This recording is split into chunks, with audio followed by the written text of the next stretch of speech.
We've come to the culmination, the end of the night. We're going to go with the Herbert Award winner. I have approximately 20 minutes. So if I stop in the middle and we all, take a break and get a drink or something, you'll know it's just halftime. I'm assuming that all your cell phones are off because I turned my iPad off after my mom called. Bless her, 78 years old. She was a real trooper making that, by the way. Should any of you be texting at the moment, understand that I've been known to throw things. Won't bother me to throw something today. All right, now we get that clear. Herb Hunter was one of those individuals that went above and beyond the civic call of duty to better his community. He was a very caring and genuinely concerned active member of the chamber.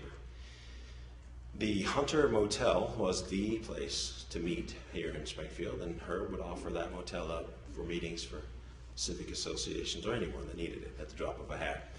Herb Hunter donated the land for the first fire station here in Springfield. It's the one on Backlick Road, Company 22. He was a man that loved helping his community and would do so at the drop of a hat. Herb was tragically taken from our community during a robbery at his motel. Shortly after his death, the Chamber developed its most prestigious award, bearing his name. This award is given every year to an individual that exemplifies the spirit of giving back to the community that Herb Hunter was so well known for. And now on to this year's award winner. Eddie Garretson was born in Sagamihara, Japan in 1955. The first of 4 sons of career Army Colonel Ed Garretson and his wife Maddie, Eddie and family moved 14 times in the next 17 years. Eddie was a freshman at Lee High School. He was a sophomore in Omaha, a junior in New Jersey, and graduated from our own West Springfield High School. It was at West Springfield that Eddie met and eventually married Julie in 1976, right down the street here at St. Mark's Lutheran Church.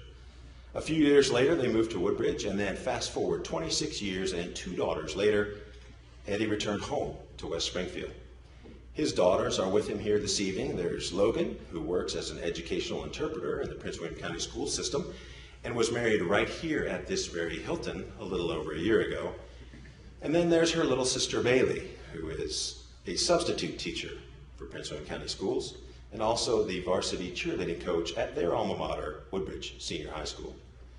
Eddie works as the operations coordinator for rental equipment at Strip Matter Construction.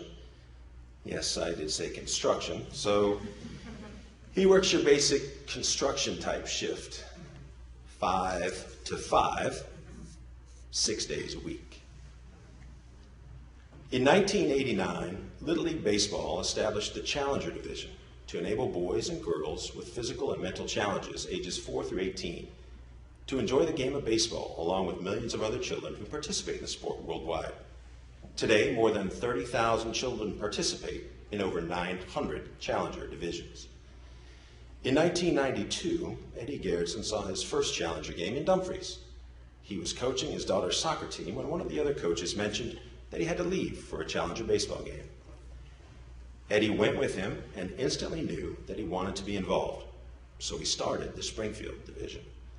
Celebrating its 20th year this season, Springfield Challenger Baseball began playing its first games in 1993 with just 9 players. That number quickly grew to over 200 players, making it the largest Challenger league in the world, a title that it still holds today. In 2001, the T-ball division of the Springfield Challengers played on the White House lawn in front of then President George W. Bush. And that very same year, Eddie Garretson was recognized by the Little League organization as their Little League Challenger Volunteer of the Year. In 2009, the Springfield Challenger Baseball was invited to play in an exhibition game at the Little League World Series in Williamsport, Pennsylvania. And in 2010, they were a feature story on Good Morning America. There are 2 divisions, 14 teams. They play Sundays from April through mid-June. In the younger division, players have buddies who may help them swing the bat or push their wheelchairs or sometimes even carry them around the bases. These are often siblings or family friends, but many are volunteers from local high schools and other organizations. All players receive uniforms each season. There is, of course, a team picture day, there's an end of season league picnic, and a trophy ceremony. The highlight of each season is the annual Mother's Day weekend trip to Virginia Beach for the Virginia State Challenger Fun Tournament. Various fundraising programs, league sponsors, and private donations allow Springfield Challenger to take as many families as possible to that tournament. In this past season, 100 players and their families participated. Just like mainstream Little League, they even have a shortened fall season that plays games in September and into October.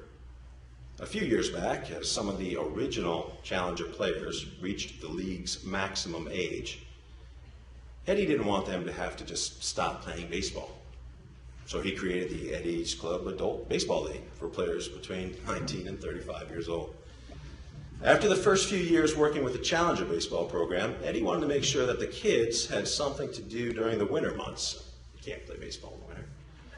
So Eddie created Eddie's Club.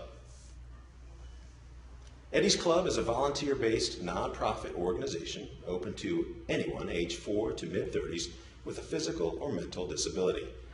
Established in 1997, Eddie's Club has registered over 300 children. There are a few clubs like it in the area where kids, teens, and young adults with and without disabilities can get together for a few hours on a Sunday for some social and recreational time away from their family. Many special needs children have few opportunities to work and play side by side with non-challenged peers. In establishing an inclusive recreation program, Eddie's Club provides a positive, fun-filled atmosphere and positive role models for age-appropriate behavior. This builds self-esteem, confidence, acceptance, as well as an opportunity to establish an ongoing relationship. Additionally, opportunities to socialize, learn cooperative behaviors, problem solving, and team building are realized. Eddie's Club gives boys and girls a sense of belonging outside the immediate family. Eddie's Club operates October through March. Each year begins the last Sunday of September with a registration picnic and cookout at Burke Lake Park.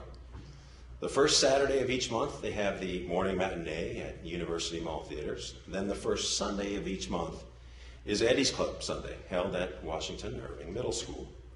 At the school, they will take over the school and have basketball, wiffle ball games, arts and crafts, computer lab, a hobby shop. There's Lionel trains and cars. There's a game room with board games, along with air hockey and miniature pool, just to name a few.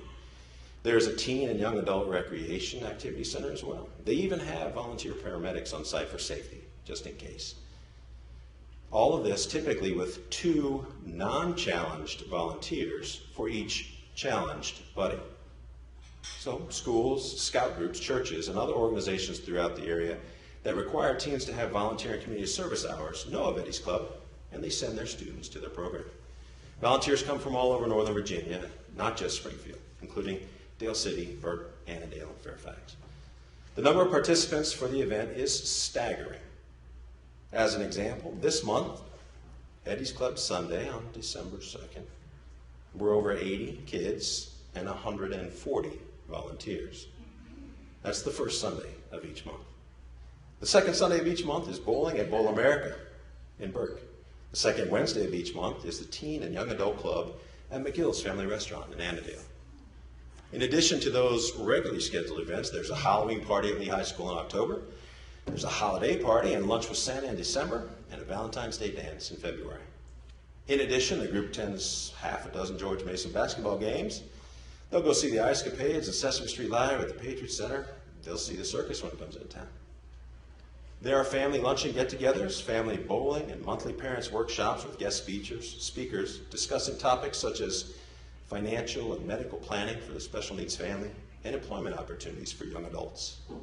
All monies received from the United Way and combined federal campaign, as well as registration fees and donations, go directly to the club.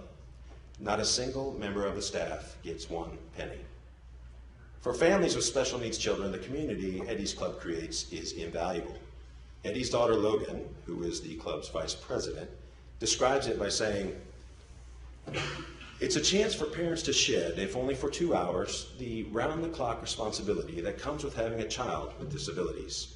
It's a chance for teen volunteers to earn some of the community service hours that schools require, And it's a way for disabled kids to know that somebody outside their family, someone outside the people they see every day, is there to support them. I asked Logan what she wanted people to know about her father that I may not have covered. She said, other than his own family, nothing means more to him than these kids and their families and the lives he's touched. A similar quote comes from Patty Alf, who is the registration director for Eddie's Club and whose son played in the first Challenger Division in Springfield. She describes Eddie this way. He saw a need and found a way to help. He counts all the kids as his own and spends so much of his free time devoted to them, and people don't realize it's all volunteer time. To Eddie, it is as much about the kids as it is their parents. He has the biggest heart in the world. Now, about that volunteer time involved. According to Logan, Eddie doesn't miss any events. A typical Sunday Eddie's Club at the school, which runs from 2 to 4 for the kids, translates to about 5 hours for Eddie with setup and takedown, volunteer training, etc. A Sunday during Challenger season, well, that's about 8 hours for Eddie. That's 20 years of Challenger baseball and 15 years of Eddie's Club. And remember, he lived in Woodbridge until 2006. In 1998, Eddie was recognized by Washington Magazine as one of its Washingtonians of the Year, and tonight he receives our Chamber's highest honor, which is given to an individual who has significantly contributed to improving the quality of life over a sustained number of years for the betterment of the community. On behalf of the awards committee and the entire board of directors of the Greater Springfield Chamber of Commerce, I'm honored to present to you the 2012 Herbert C. Hunter Citizen of the Year, Mr. Eddie Garretson.